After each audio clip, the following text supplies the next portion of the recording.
పెద్దలు కేసీఆర్ గారి నేతృత్వంలో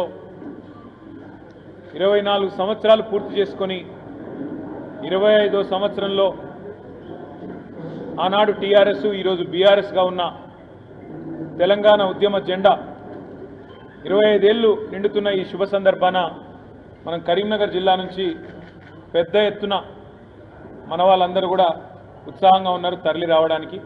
ఆ విషయం మాట్లాడదాము అని వారు ఈరోజు ఒక సమావేశానికి మమ్మల్ని ఇక్కడికి ఆహ్వానించడం జరిగింది.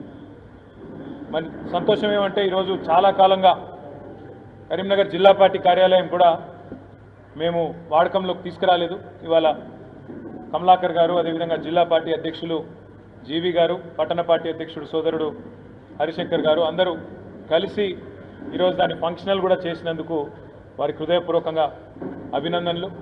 భవిష్యత్తులో ఇక్కడి నుంచే అన్ని కార్యకలాపాలు కూడా పార్టీవి నిర్వహించాలని చెప్పి కూడా జిల్లా పార్టీ ప్రెసిడెంట్ గారికి నా విజ్ఞప్తి. ఈ సంవత్సరం టీఆర్ఎస్ పార్టీకి చాలా కీలకమైన సంవత్సరం కాబోతా ఉన్నది.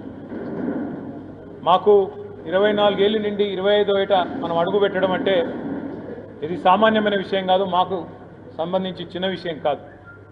పార్టీ పుట్టిన నాడు ఎన్ని అవమానాలు, ఎన్ని రకాల అనుమానాలు, ఇది మక్కలో పుట్టింది పుబ్బలో పోతుందని శాపనార్థాలు పెట్టి అసలు ఈ పార్టీ ఉండనే ఉండదని, పదవుల కోసం పెట్టిందని అడ్డమైన మాటలు ఎన్నో ఆనాడు పడాల్సి వచ్చింది పెద్దలు కేసీఆర్ గారు, వారితో నడిచిన సహచరులు. కానీ ఒకటి మాత్రం వాస్తవం, 2 తెలుగు రాష్ట్రాల్లో స్వాతంత్రం వచ్చినటి నుంచి నేటి వరకు ఎన్నో పార్టీలు పుట్టినాయి, అంతే స్థాయిలో మాయమైనాయి. కానీ విజయవంతంగా 25 సంవత్సరాల పాటు నిలదొక్కున్న పార్టీలు కేవలం 2. ఒకటి తెలుగువాడి ఆత్మగౌరవ బావుట ఎగరవేస్తూ ఎన్టీ రామారావు గారు స్థాపించిన పార్టీ తెలుగుదేశం పార్టీ. ఇవాళ ఆ పార్టీ ఆంధ్రాకి పరిమితమైంది, కొత్తగా ఏర్పడ్డ ఆంధ్రప్రదేశ్కి పరిమితమైంది. కానీ రెండవ పార్టీ స్వాతంత్రానంతరం మన తెలుగు రాష్ట్రాల్లో పుట్టి తెలంగాణ అస్తిత్వాన్ని, తెలంగాణ భాషను, తెలంగాణ యాసను, సంస్కృతిని, తెలంగాణ ప్రజల చిరకాల వాంఛను నెరవేర్చి స్వరాష్ట్రాన్ని సాధించి ఆకాశమంత స్థాయికి మన ఆత్మగౌరవాన్ని ఎత్తి చాటిన జెండా, గులాబీ జెండా, దాన్ని చాటిన నాయకుడు కేసీఆర్ గారు. వాళ్ళు అందుకే తెలంగాణ రాష్ట్ర సమితిగా ఆనాడు ఆవిర్భవించిన పార్టీ ఈరోజు భారత రాష్ట్ర సమితిగా పేరు మారవచ్చు, కానీ జెండా మారలేదు, ఎజెండా మారలేదు, నాయకుడు మారలేదు, గుర్తు కూడా మారలేదు. ప్రజలు ఎవరికి ఈ రోజు కూడా, ఈ నిమిషానికి కూడా ఏదైనా పల్లెటూరికి పోయి ఈ గులాబీ జెండా చూపెట్టి ఏ పార్టీ అంటే తెలంగాణ పార్టీ అంటారు తప్ప ఇంకో పేరు రాదు, బీఆర్ఎస్ అనో టీఆర్ఎస్ అనో రాదు. అంతగా తెలంగాణ పార్టీగా, తెలంగాణ ఇంటి పార్టీగా, మన పార్టీగా ఇవాళ ప్రజల గుండెల్లో చిరస్మరణీయమైన చెరగని ఒక ముద్ర వేసుకున్నది టీఆర్ఎస్. అందుకే 24 సంవత్సరాల నుండి 25వ సంవత్సరంలో అడుగు పెడుతున్న శుభ సందర్భాన ఒక క్రమ పద్ధతిలో ప్రతి సంవత్సరం నిర్వహిస్తున్నట్టుగానే ప్రతి సంవత్సరం వార్షికోత్సవాన్ని ఘనంగా ఏదైతే నిర్వహించుకుంటూ వస్తున్నామో అదే పద్ధతిలో రజతోత్సవ సంబురాన్ని, బీఆర్ఎస్ రజతోత్సవ సంబురాన్ని మరి ఎల్కతుర్తిలో, హుస్నాబాద్ నియోజకవర్గ పరిధిలోని ఎల్కతుర్తిలో, వరంగల్ నగరానికి అత్యంత సమీపంలో మనం నిర్వహించుకోబోతా ఉన్నాం. దానికి ముఖ్యంగా ఉమ్మడి కరీంనగర్ జిల్లా నుంచి మాకు విపరీతమైన ఒత్తిడి ఉంది. ఇప్పుడు ఇక్కడికి వచ్చేటప్పుడు కూడా మేమందరం మాట్లాడుకుంటూ వస్తూ ఉన్నాం, ఎమ్మెల్యేలు అదేవిధంగా ఇన్ఛార్జీలు. విపరీతమైన ఒత్తిడి ఉంది మా కార్యకర్తల నుంచి. ఎందుకంటే మా సభ్యత్వమే దాదాపు 60 లక్షల సభ్యత్వం కలిగిన పార్టీ. కాబట్టి మేము వస్తామని చెప్పి ప్రతి ఊరి నుంచి కూడా విపరీతమైన ఒత్తిడి ఉంది. తప్పకుండా నాకున్న విశ్వాసం, స్పందన చూస్తుంటే, మా ఈ కార్యక్రమానికి స్వచ్ఛందంగా వస్తున్న ఒక మద్దతు చూస్తుంటే లక్షలాది మందితో అపురూపంగా మరి సభ నిర్వహిస్తాము అనే మాట కూడా నేను విజ్ఞప్తి చేస్తూ ఉన్నా. ఇప్పటికే పోలీస్ పర్మిషన్ కూడా మార్చ్ 28 నాడు అప్లై చేసినాం.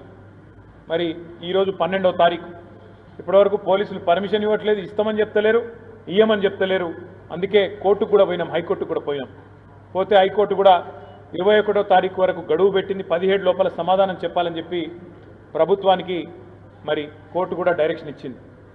రాష్ట్ర ప్రభుత్వానికి కూడా విజ్ఞప్తి చేస్తూ ఉన్నాం, మాకు ప్రతి సంవత్సరం వార్షికోత్సవ సభ నిర్వహించుకోవడం అనేది ఒక ఆనవాయితీగా ఉన్నది. ఇదేదో మీ ప్రభుత్వం మీద ప్రకటించే యుద్ధబేరి కాదు, ఇదేదో మేము అక్కడ చేస్తున్నది వేరే రకమైన ఆలోచన కూడా కాదు. 25 సంవత్సరాలు ఒక పార్టీ ప్రస్థానాన్ని కొనసాగించడం అంటే ఈ రోజుల్లో ఒక అపురూపమైన సందర్భం కాబట్టే లక్షలాది మందితో శాంతియుతంగా ప్రజాస్వామ్య పద్ధతుల్లో ఎట్లా అయితే ఆనాడు ఉద్యమాన్ని నడిపినామో అదే పద్ధతుల్లో ఈ సభను కూడా నిర్వహించుకోబోతా ఉన్నాం. 1250 ఎకరాల ప్రాంగణం మొత్తంగా, అంటే ట్రాఫిక్ కూడా అంతరాయం లేకుండా, పార్కింగ్ కూడా ఇబ్బంది లేకుండా, వచ్చేటోళ్లకు దూరం నుంచి నడిచే అవస్థ లేకుండా ఆ సభ పక్కకే, బహిరంగ సభ ప్రాంగణం పక్కకే మొత్తం పార్కింగ్ కూడా 3 భాగాలుగా దాదాపు 1000 ఎకరాల్లో పార్కింగ్ కూడా ఏర్పాటు చేస్తూ ఉన్నాం. ఆర్టీసీకి ఇప్పటికే మరి దాదాపు 10 కోట్ల రూపాయలు చెల్లించినాం. ఒక 3000 బస్సులు కావాలని అడిగినాం, వారు కూడా సూత్రప్రాయంగా ఇస్తామని చెప్పినారు. అట్లాగే ప్రైవేటు బస్సులు, ఇక ఇతర వాహనాలు స్వచ్ఛందంగా వచ్చేవాళ్ళు లక్షలాదిగా తరలి వస్తారని చెప్పి మేము అంచనా వేస్తున్నాం. ఈ ప్రోగ్రాం ఎంత పెద్దది అంటే మరి ఆ లక్షలాదిగా వచ్చేటోళ్ళకు ఎండాకాలంలో ఇబ్బంది కాకూడదన్న ఉద్దేశంతో 10 లక్షల వాటర్ బాటిళ్ళు, 10 లక్షల మజ్జిగ ప్యాకెట్లు, అదేవిధంగా అక్కడనే మరి కొన్ని వైద్య శిబిరాలు కూడా అదే ప్రాంగణంలో ఏర్పాటు చేస్తూ ఉన్నాం. పెద్ద ఎత్తున ఎవరికి ఇబ్బంది కాకుండా టాయిలెట్లు కూడా అక్కడనే ఏర్పాటు చేస్తూ ఉన్నాం.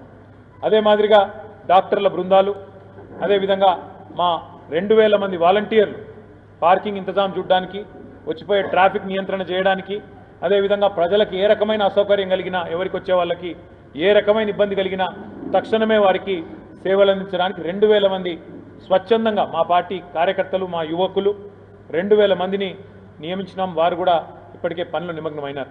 పనులు ఎలకతుర్తిలో అక్కడ పట్టదారులు ఎవరైతే ఉన్నారో ప్రైవేటు భూముల యజమానులు, వాళ్ళు కూడా తమ సమ్మతిని ఇప్పటికే మాకు రాతపూర్వకంగా ఇచ్చినారు. ఆ అనుమతులు కూడా మేము పోలీసు వాళ్ళకు కూడా ఇవ్వడం జరిగింది, ప్రభుత్వానికి కూడా ఇవ్వడం జరిగింది. మేము ఈ కార్యక్రమం తర్వాత, బహిరంగ సభ తర్వాత మరి బీఆర్ఎస్ రజతోత్సవ సంబరాలను సంవత్సరం పాటు నిర్వహించబోతా ఉన్నాం. రకరకాల కార్యక్రమాలు, ఆనాడు ఉద్యమంలో మొదటి నుంచి మాతో ఉన్న సహచరులను ఒక దగ్గర తీసుకొని రావడం, వారితో ఆనాటి నుంచి ఈనాటి వరకు 25 ఏళ్లలో వివిధ సందర్భాల్లో జరిగిన ఉదంతాలను మళ్ళొక్కసారి ప్రజలకు గుర్తు చేసే విధంగా కార్యకలాపాలు అన్నీ కూడా డిజైన్ చేస్తున్నాం. సంవత్సరం పాటు రజతోత్సవ సంబరాలను నిర్వహించబోతా ఉన్నాం. అట్లాగే ఈ సభ తర్వాత వెంటనే మే నెలలో మా పార్టీ యొక్క సభ్యత్వ నమోదు కార్యక్రమం మళ్ళీ తిరిగి ప్రారంభమవుతుంది.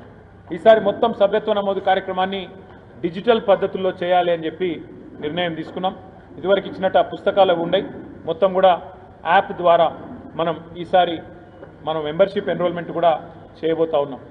అట్లాగే మెంబర్షిప్ ఎన్రోల్మెంట్ అయిన తర్వాత పూర్తి స్థాయిలో సంస్థాగత నిర్మాణం మీద దృష్టి పెట్టి దసరా లోపు సంస్థాగత నిర్మాణాన్ని కూడా, అంటే గ్రామ శాఖలు, వార్డు శాఖలు, మండల శాఖలు, పట్టణ శాఖలు, నియోజకవర్గ స్థాయిలో, అదేవిధంగా జిల్లా స్థాయిలో ఇవన్నిటిని కూడా పూర్తి స్థాయిలో కమిటీలను పూర్తి చేసుకుంటాం. తదనంతరం దసరా వరకు కొత్త అధ్యక్షుడిగా 4 ఏళ్ల తర్వాత మాకు పార్టీ రాష్ట్ర అధ్యక్ష ఎన్నిక కూడా ఉంటుంది, అధ్యక్ష పదవికి కూడా ఎన్నిక ఉంటుంది. దాన్ని కూడా ప్రతి సందర్భంలో నిర్వహించినట్టే, ప్రతిసారి నిర్వహించినట్టే ప్రజాస్వామ్య పద్ధతుల్లో ఎన్నిక ద్వారానే, అంటే presiding officer AC, returning officer AC, మా పార్టీ కాన్స్టిట్యూషన్ ప్రకారం ఈసారి కూడా అదే పద్ధతుల్లో చేయడం జరుగుతుంది. ఒకసారి కమిటీల నిర్మాణం పూర్తయిన తర్వాత ఇట్లాంటి పార్టీ యొక్క జిల్లా పార్టీ కార్యాలయాలు ఏవైతే ఉన్నాయో మాకు 1-2 తప్ప మొత్తం 33 జిల్లాల్లో కూడా ఇంత అద్భుతమైన కార్యాలయాలు కూడా పార్టీ నిర్మాణం ఇప్పటికే పూర్తి చేసింది. మరి వీటన్నిటిని కూడా పూర్తి స్థాయిలో వినియోగంలోకి తీసుకొని వస్తాం. కార్యకర్తలకు నియోజకవర్గాల వారీగా, ఉదాహరణకు కరీంనగర్ జిల్లాలో, అంటే కొత్త కరీంనగర్ జిల్లాలో కరీంనగరు, మానకొండూరు, చొప్పదండి, హుస్నాబాద్, హుజురాబాద్ 5 నియోజకవర్గాలు ఉన్నాయి. ఒక్కొక్క నియోజకవర్గం నుంచి సుశిక్షితులైన ఎంపిక చేయబడ్డ 500 మందిని ఇదే జిల్లా పార్టీ కార్యాలయంలో శిక్షణ కార్యక్రమాన్ని కూడా ఒక రోజు లేదా 2 రోజుల పాటు వివిధ అంశాల మీద కూడా ఆ కార్యక్రమాన్ని కూడా ఈ సంవత్సరమే ప్రారంభిస్తాం. దాన్ని కూడా పూర్తి స్థాయిలో, అంటే వాళ్ళ కాంగ్రెస్ బీజేపీ చేస్తున్న అన్యాయం, 11 ఏళ్లుగా బీజేపీ చేస్తున్న అరాచకం, మరి గత 16 నెలలుగా కాంగ్రెస్ చేస్తున్న దుర్మార్గ పాలన, ఏమేం వాళ్ళు చేస్తున్నారు, ఏమేం మనం చేసినాం, ఇవన్నీ కూడా ఒకసారి గుర్తు చేసే విధంగా ఉద్యమ పార్టీగా టీఆర్ఎస్ సాధించిన విజయాలు, ఉద్యమ పార్టీగా రాష్ట్రాన్ని సాధించిన వైనం, దానికోసం జరిగిన పోరాటాలు, దానికోసం జరిగిన త్యాగాలు ఇవన్నీ కూడా మళ్ళీ ప్రజల దృష్టికి తీసుకొచ్చే విధంగా ఈ శిక్షణ కార్యక్రమాలు ఉంటాయి.